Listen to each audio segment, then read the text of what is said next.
talk to you about life this morning. Life. Maybe as a young child you thought that life is a fairy tale, but it's not.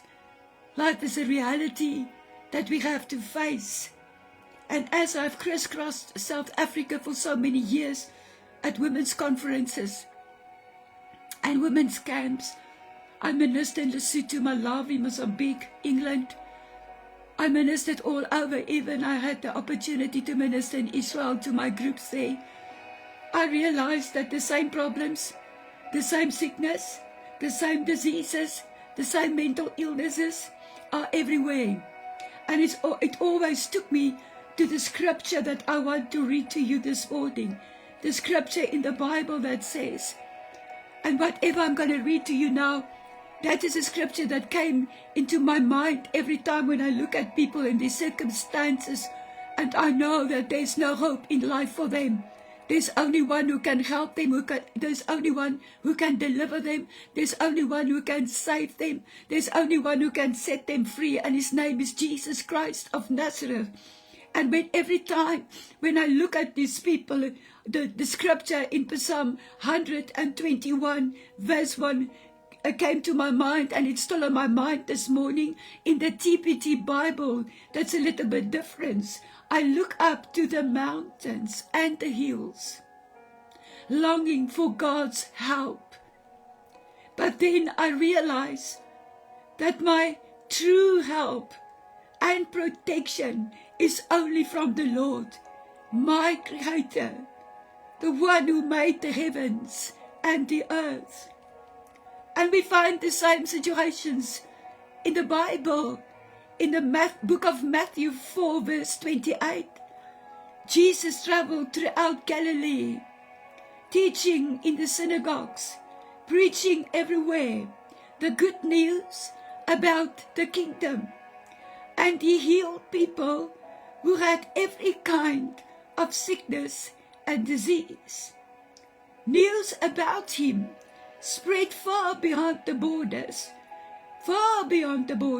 of Galilee, so the sick were soon coming to be healed as far away as Syria.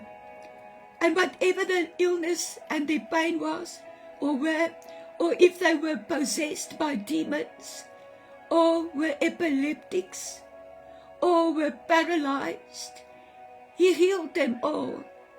Large crowds followed him wherever he went. People from Galilee, from the surrounding towns, Jerusalem, from all over Judea, and from east of Jordan River. No wonder why Jesus said in Matthew 5 verse 2, God bless those who realize their need for him. God bless those who realize their need for him. This is in the New Living Translation. Meaning God bless those who come in humbleness. Those who realize this morning that their help is not from this earth. Those who realize that even there are many, many mountains and hills in their lives, their help is from the Lord. And God bless those who come in humbleness, meaning, Lord, I cannot do it, but you can do it. You're the only one who can help me, who can save me, who can deliver me, who can take me through this. And you are the only one who can even has an opportunity, has a power and authority so that mountains can melt like wax in my life. And those who are hungry and thirsty for him, God bless them. Because there's not a hunger, and if there's not a thirst in your life this morning, it's a waste of time to listen to this word. It's a waste of time to go to church on Sunday. It's a waste of time, but I pray this morning that Father God will touch you so that there will become a new hunger and a thirst for you, for him in your life. That he will stir up that dead spirit inside of you, the spirit of hunger and thirst for him. Because the spirit of hunger and thirst is fast asleep.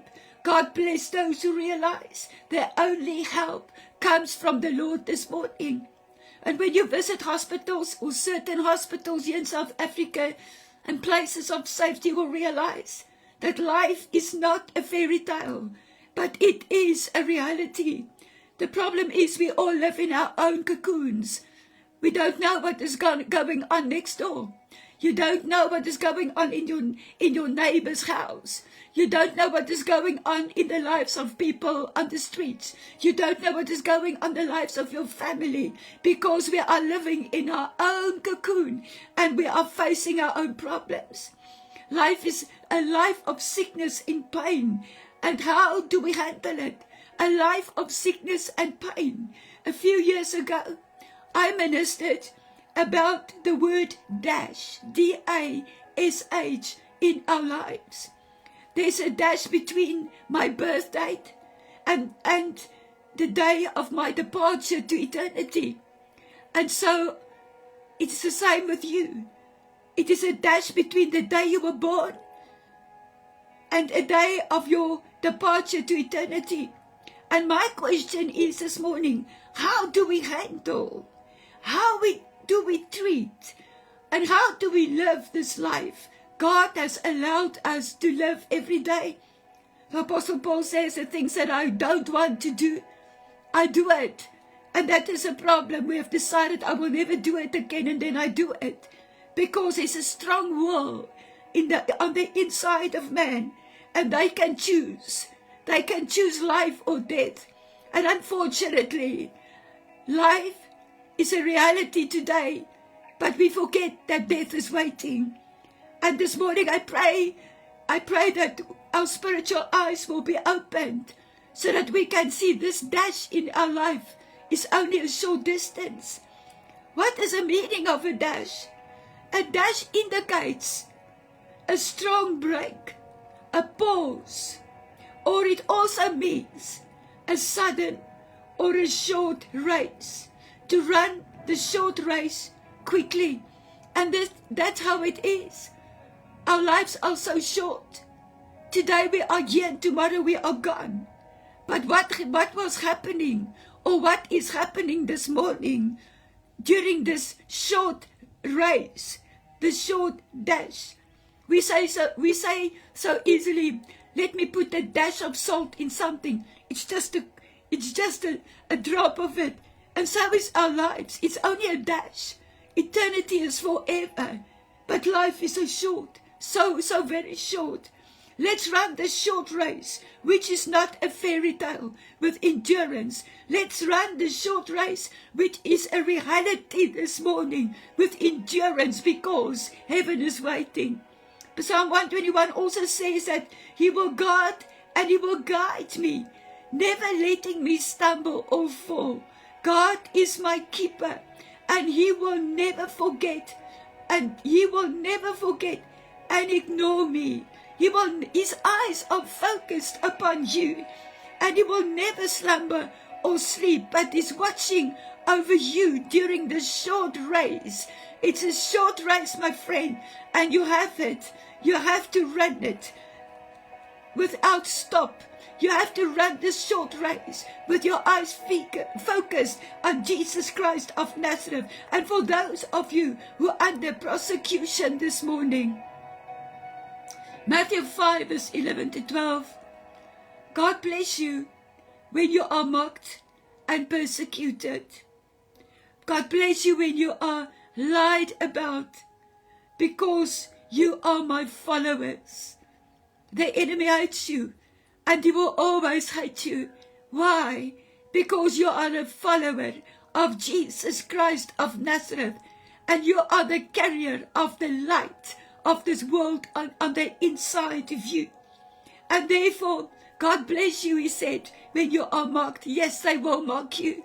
Yes, they will forget about you, or they will come closer and they will persecute you. They will lie about you.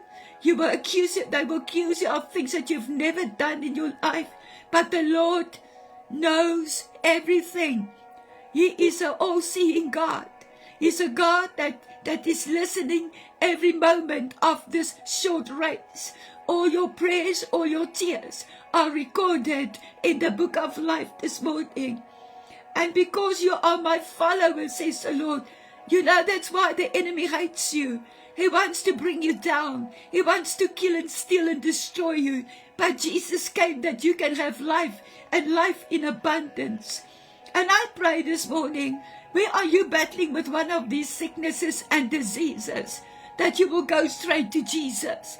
That you will go straight to Jesus, who is your ultimate source of healing. There's no other healer than the name of Jesus. And I pray why there's so much power in his name still, because he's waiting upon us to enter heaven. I pray that your faith will not stop. It will not be weakened. It will not end. But I pray that you will put your faith into action today, because you know what?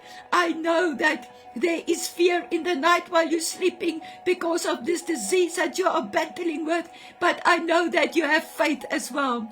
You know, faith is the ultimate help today is faith. That is your weapon, and this is your anchor today. And I ask you to stand on the faith that you have on the inside of you.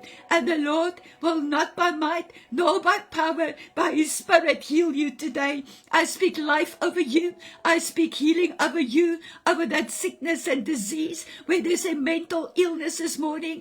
I speak life over every dead brain cell in the mighty name of Jesus Christ of Nazareth. And the word of God says, be very glad, for a great reward awaits you in heaven when you have finished this dash.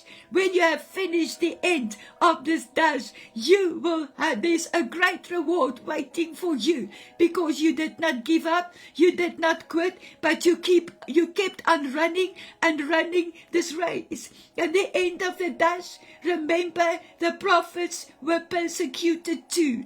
Yes, the prophets went through the same battles as you are going through this morning. And in the presence of Jesus Christ of Nazareth, just stretch out your hands to him.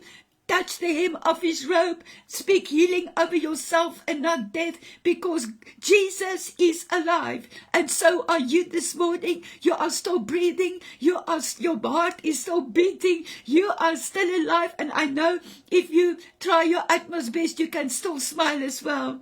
Yes, by epileptics, I come against that spirit of epileptic this morning. It is something in the brain. And I pray this morning, and I call upon that off balance in your body to go now in the name of Jesus. But I speak healing over you. I speak healing over your heart, your soul, your mind, your brain, in the mighty name of Jesus Christ.